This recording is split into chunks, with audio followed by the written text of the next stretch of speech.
자, 화면 보셔요.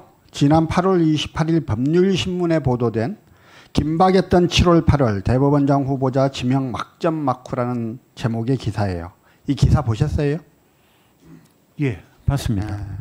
내용을 요약하면 이렇습니다. 여러 후보를 검토하던 중 윤 대통령 장모 최은순 씨에 대한 구속, 그 다음에 윤 대통령 처남에 대한 불구속 기소, 정진석 국민의힘 의원에 대한 실형 선고, 김관진 전 장관에 대한 실형 선고 등의 판결 또는 기소 결정이 이어지자 대통령실의 분위기가 급변해서 윤석열 대통령이 현재의 대법원과 대척점에 서서 김명수 코드의 모든 것을 바꿀 수 있는 후보자를 찾아라 라는 취지로 발언했고, 이에 후보자를 지명하게 됐다, 이런 말이에요.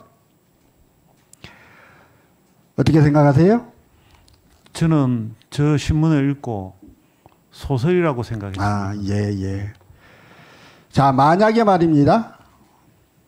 만약에 실제로 대통령이 저런 말을 했다라고 하면 대법원, 현재의 대법원과 대척점에 서서 김명수 코드의 모든 것을 바꾼다는 것의 의미가 제가 보기에는 현 대통령의 친인척 비리를 포함한 관계인들에게 유리한 판결을 해주는 법원을 만드는 것이라는 의미로 읽히는데요. 만약에 대통령이 저런 말을 했다면 저 말의 의미를 그렇게 이해할 수 있겠습니까?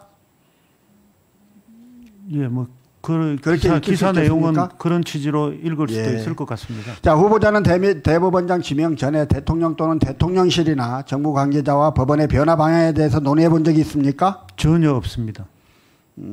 최소한 말입니다. 예.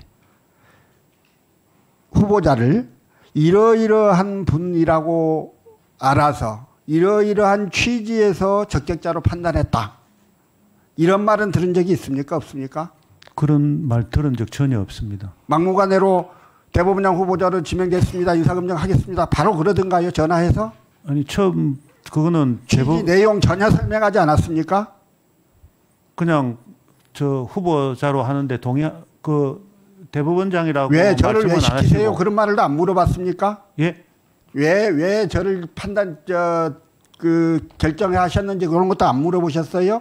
그런 거를 물어볼 수가 없지 않습니까? 알겠습니다. 자, 김명수 코드의 모든 것을 바꾼다는 것의 의미가 예를 들면 법원장 임명 방식 등의 변화를 통해 구체적인 판결 내용에 대해서 대법원장의 의중이 반영되는 힌트를 염두에 둔 건지, 아니면 직접적인 사건에 대한 의견 표명은 아닐지라도 인사권을 통한 특정 성향의 판사를 주요 사건을 담당한 보직에 임명하는 방법으로 사건의 결론에 영향을 미치는 방법이 가능하도록 하는 것인지, 그 두 가지 방법이 가능하지 않겠어요? 이 두 가지가 다들 우려하는, 대통령 말자를 듣는 대법원장에 대해서 우려하는 지점이기도 하고요. 어떻게 생각하세요? 저는 전혀 말을 잘 들을 사람이 아니라고 생각하고 있습니다.